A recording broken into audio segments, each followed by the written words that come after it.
कैसे हैं आप लोग? मैं हूं मिस रश्मि, आपकी मैथ्स की टीचर, और मैं आप लोगों के साथ क्लास 3 की मैथ्स करने वाली हूँ।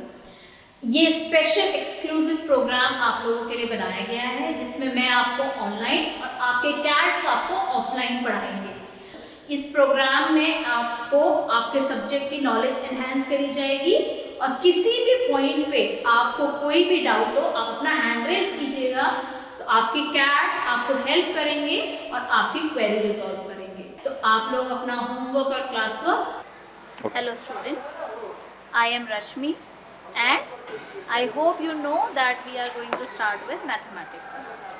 तो आज का जो चैप्टर हमारा है वो है फ्रैक्शंस। ठीक है, अब फ्रैक्शन से आप क्या समझते हैं, कोई मुझे बताओ। फ्रैक्शन का जो बेसिक मतलब है वो है अ पार्ट ऑफ समथिंग, किसी चीज़ का कोई हिस्सा। तो फ्रैक्शन बेटर समझने के लिए मैं आपको एक एग्जाम्पल देती हूँ कि आपके पास एक सपोज एक केक है, ठीक है। तो ये एक केक है, वन कंप्लीट होल केक, और इसी केक को अगर मैंने दो हिस्सों में बांट दिया और उसमें से एक हिस्सा आपको दिया, तो आपको मिला एक दो हिस्सों में से। तो ये जो 1/2 मैंने लिखा है ये फ्रैक्शन है। तो हमेशा याद रखना, एक होल, एक पूरी चीज़ हमेशा बड़ी होगी उसके फ्रैक्शन से, है ना, क्योंकि अभी तक आपको एक पूरा केक मिल रहा था, अब वही केक आपको आधा मिल रहा है, ठीक है। उसी तरह अगर मैं इसको 3 बराबर के हिस्सों में बांटूं, तो जैसे ये मैंने 3 बराबर के हिस्सों में बांट दिया और ये मैंने एक पार्ट आपको दे दिया, तो आपको मिला एक पार्ट कितने में से, 3 में से, है ना। तो ये 1/3 आपको मिला। तो ये क्या, ये बड़ा है कि और छोटा है? तो और छोटा हो गया। तो जितने हमारे डिविजन्स होंगे उतनी चीज़ हमें छोटी मिलती रहेगी, छोटी होती रहेगी हमारी चीज़। जैसे कि ये है, अब ये 1/4, आपको अगर 4 हिस्सों में से एक मिलेगा तो ये 1/4 हो जाएगा, ठीक है। तो ये तो था basic concept of fraction. Fractions के को बेटर हम लोग अगर समझना चाहते हैं तो आपको मैं एक चीज़ और समझाना चाहूँगी, प्लीज़ पे अटेंशन।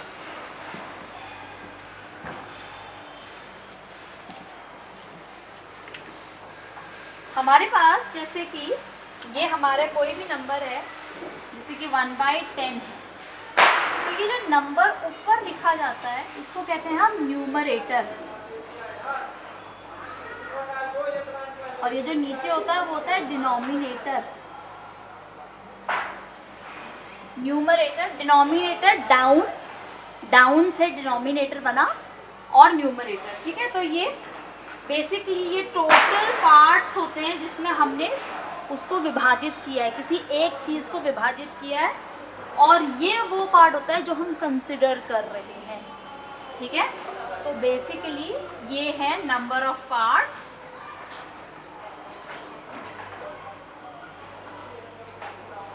ठीक है, और ये है पार्ट वी आर कंसीडरिंग, ठीक है। अब मैं आपको जो बताने वाली हूँ वो है कि कैसे हम फ्रैक्शंस को लिखते हैं। उसके लिए आप लोग मुझे, मेरे पास यहाँ पे कुछ पेपर कप्स हैं, देखिए, और इन पेपर कप्स में से कुछ कप्स एम्प्टी और कुछ कप्स फिल्ड हैं। आप चाहो तो आप इसको देख सकते हो। इसमें से ये हमारा फिल्ड है, ये फिल्ड है, ये भी फिल्ड है, ये भी फिल्ड है, और ये भी फिल्ड है, बाकी सारे एम्प्टी है। तो टोटल काउंट करते हैं हम कितने हैं, 1 2 3 4 5 6 7 8 9 10।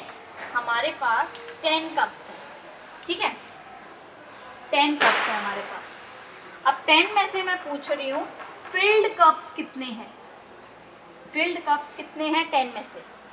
अभी अभी मैंने आपको बताया कि ये 5 कप्स हमारे फिल्ड हैं और ये 5 कप्स एम्प्टी है, तो 5 आउट ऑफ 10 आर फिल्ड, ठीक है। अब एक काम करते हैं, मैं एक कप को और खाली कर देती हूँ, और मैंने जो है एक कप और खाली कर दिया। अब कितने, अब हमारे पास केवल 4 कप्स है जिसके अंदर हमारे बीन्स भरे हैं, तो 4 आउट ऑफ 10 आर फिल्ड। आप समझ रहे हैं बात को। अब अगर मैं एक कप और इसमें एम्प्टी कर दूं तो मेरे पास केवल 3 कप्स हैं जिसके अंदर हमारे बीन्स है, बाकी के 7 कप्स जो है वो एम्प्टी है। तो मेरे पास हो गए 3 आउट ऑफ 10 फिल्ड कप्स, ये हो गए फिल्ड कप्स, ठीक है। और अगर मैं कह रही हूँ कि मेरे को जो है अपने नंबर ऑफ कप्स जो है बढ़ाने हैं, तो मैं बढ़ा देती हूँ फिल्ड कप्स को। तो मैंने इस तरीके से अपने नंबर ऑफ फिल्ड कप्स बढ़ा दिए, और मैंने ऐसे, तो कितने कप्स है जिसके अंदर फिलिंग हुई है, सिर्फ ये 2 कप्स हैं एम्प्टी, और बाकी कितने बचे फिर 1 2 3 4 5 6 7 8 कप्स हैं जिसके अंदर हमारा बीन्स भरा हुआ है। तो 8 out of 10 are my filled cups. तो अब आप समझ रहे हैं कि हम फ्रैक्शंस को किस तरीके से लिखते हैं। जो पार्ट हम कंसिडर कर रहे हैं वो हमने ऊपर लिखा न्यूमरेटर में, और जो पार्ट, जितने पार्ट्स में हमारे जो समान है वो डिवाइडेड है, वो हम लिखते हैं नीचे एज डिनोमिनेटर में, ठीक है। तो आई होप ये कंसेप्ट सबको समझ में आता है। चलिए आगे बढ़ते हैं इस कंसेप्ट को लेकर।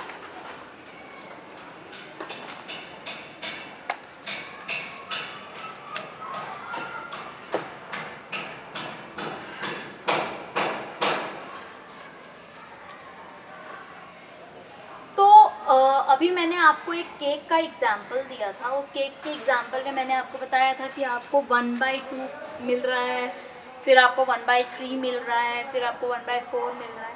तो आपको क्या लगता है कि किस केस में आपको सबसे बड़ा पीस मिल रहा था? आप कंसिडर करो फिर से, जैसे ये आपका केक था, इस केस में तो आपको पूरा 1 केक मिल रहा था। फिर आपका ब्रदर या आपकी सिस्टर आए और उन्होंने बोला हाफ मुझे चाहिए, तो ये केस है 1/2 का। इस केस में आपको 1/2 मिल रहा है। ये केस है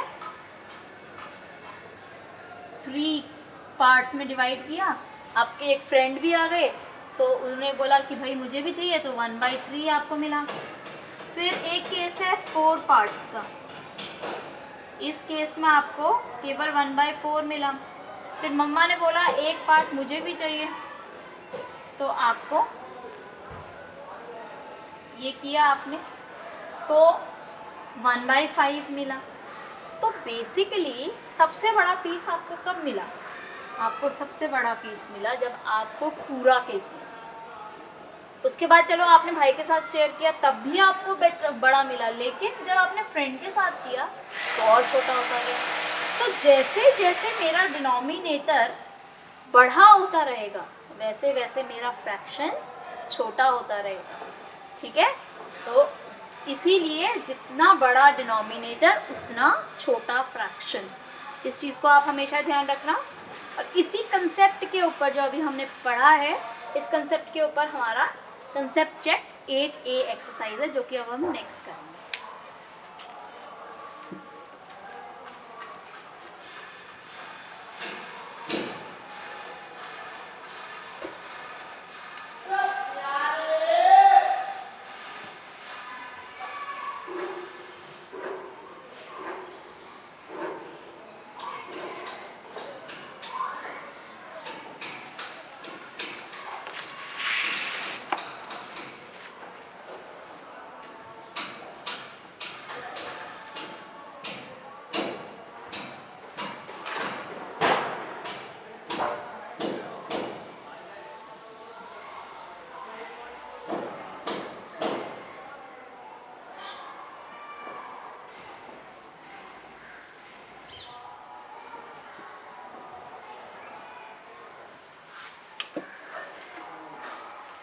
तो यहाँ पे हमने क्वेश्चन नंबर 1 लिया है कंसेप्ट चेक 8A का। तो आप देख सकते हैं इस क्वेश्चन में पूछा गया है कि आपको बताना है न्यूमरेटर और डिनोमिनेटर क्या है इन फ्रैक्शंस का। तो जो न्यूमरेटर है वो हमेशा ऊपर रहेगा, जो डिनोमिनेटर है वो नीचे रहेगा। तो इस केस में न्यूमरेटर 6 और डिनोमिनेटर 21, इस केस में 12 एंड 19, इस केस में 19 numerator 20 denominator, 35 numerator and 100 denominator. बहुत इजी कंसेप्ट है ये, ठीक है। आई होप आप लोगों को समझ में आया होगा। प्लीज़ इसको लिख लीजिएगा। अब जो क्वेश्चन नंबर 2 है, उस केस में क्वेश्चन नंबर 2 के अंदर आपको बॉक्सेस, कुछ एप्पल दिए हुए हैं बॉक्सेस में, ठीक है, और बोला है an apple has been cut in 3 equal parts, इनको 3 इक्वल पार्ट्स में कट किया गया है। Write the whole as the sum of fraction. देखो कंसेप्ट था, जब आपके पास एक केक था और उस केक को आपने 3 हिस्सों में डिवाइड किया था, तो आपके पास एक पार्ट, आपके ब्रदर या सिस्टर के पास एक पार्ट आया 3 पार्ट्स में से, और आपकी फ्रेंड के पास एक आया 3 पार्ट्स में से। बट ये तीनों पार्ट्स मिलाकर तो एक केक बना रहे हैं ना, तो इसका सम कितना आएगा? 1। मतलब कि किसी भी चीज़ के हिस्सों को अगर मैं मिलाऊं तो मुझे एक पूरी चीज़ मिलेगी हमेशा। ये कंसेप्ट याद रखेंगे आप लोग। तो अगर उस केस में मैं 3 एप्पल्स मेरे पास कट है, 3 मेरे पास इक्वल पार्ट ऑफ एप्पल हैं, तो मेरे पास एक पार्ट का मतलब कितना फ्रैक्शन हुआ? 1/3। दूसरा भी 1/3 और तीसरा भी 1/3। तीनों को मैं ऐड करूँगी तो क्या मिलना चाहिए मुझे? 1 कंप्लीट, 1 होल एप्पल, ठीक है। दूसरा है कि आपको बताना है कि फ्रैक्शन में कैसे आएगा। जैसे कि आपके पास एप्पल के पीसेस है, उसमें ये ऐसे एनसर्कल है, तो 3 में से एक हिस्सा तो 1/3 एप्पल के ये हिस्से हैं, इसमें से ये 2 पार्ट्स, 3 में से 2, और एप्पल के ये 3 हिस्से हैं, इन तीनों में से तीनों कंसिडर करें तो 3 में से 3, ठीक है, समझ में आया। जो कंसिडर कर रहे हैं वो ऊपर आएगा, और जितने पार्ट्स में हमारा डिवाइड है समान वो नीचे आएगा। 3 पार्ट्स में डिवाइडेड था, नीचे आया डिनोमिनेटर में। एक पार्ट हमने कंसिडर किया, ऊपर आया न्यूमरेटर में। 2 पार्ट्स कंसिडर किए, ऊपर आया न्यूमरेटर में। तीनों पार्ट्स कंसिडर किए, ऊपर आया न्यूमरेटर। अंडरस्टूड? लेट्स, तो असिस्टेंट टीचर्स, ये बिल्कुल सेम क्वेश्चन नंबर 3 है। प्लीज़ आप इसको बच्चों को करने को दे क्लास के अंदर। नेक्स्ट आपका जो क्वेश्चन नंबर 4 है वो भी सिमिलर ग्राउंड्स पर है। ये आप लोग खुद करेंगे बिना किसी की हेल्प से। अब है क्वेश्चन कि आपको करना है शेडिंग, जो फ्रैक्शन दिया हुआ है उसके हिसाब से, ठीक है। तो ये क्वेश्चन नंबर हमारा 5 है उसी कंसेप्ट का, जिसके अंदर हमें दिया हुआ है कि आपको शेडिंग करनी है as per this fraction given over here. तो आप देखेंगे 6 में से 2 को शेड करना है, तो 6 हमारे पास ऑलरेडी है। ये 1 2 3 4 5 6, इसमें से 2 कंसिडर होंगे, तो 2 कंसिडर करने के लिए 1 and 2, ठीक है। आप इस तरीके से इसको कलर कर सकते हैं। अब ये नेक्स्ट है 8, 1 2 3 4 5 6 7 8, उसमें से 3 आपको कलर करने हैं, जैसे कि ये 2 and 3, इस तरीके से, ठीक है। और ये आपने 10 किया, 1 2 3 4 5 6 7 8 9 10, इसमें से 4 आपको करने हैं, तो 1 2 3 and 4। सो आपने ये इस तरीके से करना है। बाकी के जो पार्ट्स हैं ये आप लोग खुद से ट्राई करें। आई होप आपको ये समझ में आएंगे।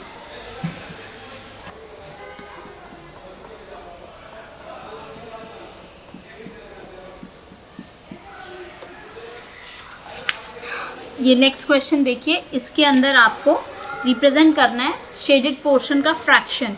तो फ्रैक्शन रिप्रेजेंट करने के लिए मतलब हमको जितने पार्ट्स हैं वो हम नीचे लिखेंगे, और जो हमने कंसिडर किए वो हम ऊपर लिखेंगे। इसमें देखो कितने हमारे पार्ट्स हैं, 1 2 3 4, मतलब कि इसको हमने डिवाइड किया है 4 पार्ट्स में।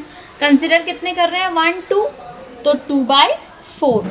सिमिलरली इसमें भी 1 2 3 4, 4 में से हम कलर कितना किया है? 1 2 3 3, तो 3/4 हो गया।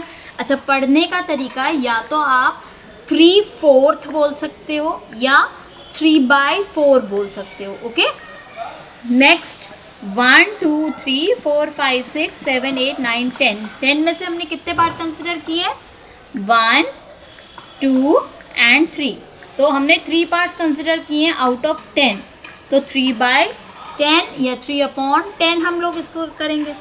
अब नेक्स्ट है 1 2 3 4 5 6 7 8। 8 में से हमने 1 2 3 4 5 6 पार्ट्स, तो इसको लिखेंगे 6/8।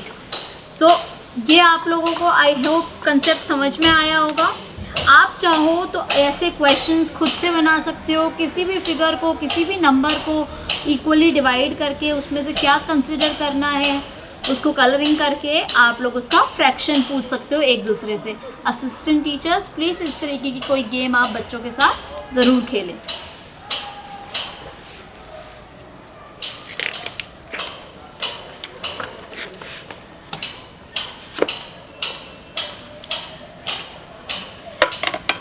तो अब हम जो करेंगे वो है कंपैरिजन ऑफ फ्रैक्शंस।